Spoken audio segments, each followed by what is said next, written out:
Hello guys, তোমরা কেমন আছো? আমি ভালো আছি। রোজ সকালে আমার এই রুটিনটা, সকালে উঠে কাকদের বুঝিয়ে দেওয়া। একদিন যদি না দিই ভালো লাগে না, দিনটা যেন কেমন কেমন যায়, মনে হয় যেন ভালোই যায় না।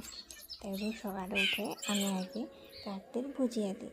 দেখো, আমি যখনই কৌটোটা নিয়ে বেরোই ভুজিয়া, সত্যি কোথার থেকে যে এত কাক চলে আসে আমি নিজেই জানি না। বাইরে বেরিয়ে ঘর থেকে দেখি একটা কাকও নেই, কিন্তু আমি কৌটোটা নিয়ে যেই রাস্তায় যাব, কত কাক যে উড়ে চলে আসে ভুজিয়া খাওয়ার জন্য।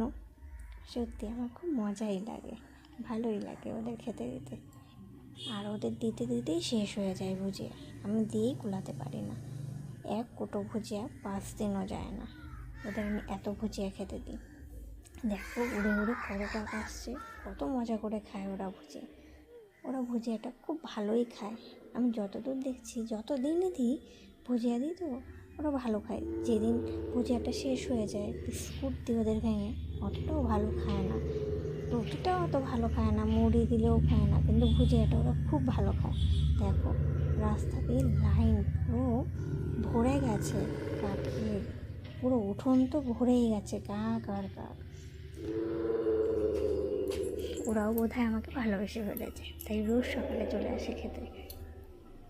এর জন্যই বলে মানুষকে কিছু দিয়ে উপকার করলে মানুষ মনে রাখে না, কিন্তু পাখি পশুদের একদিন খেতে দেবে, সেই টাইম ওরা রোজ চলে আসবে। ওরা কোনোদিন বেইমানি করে না, মানুষ বেইমান করে।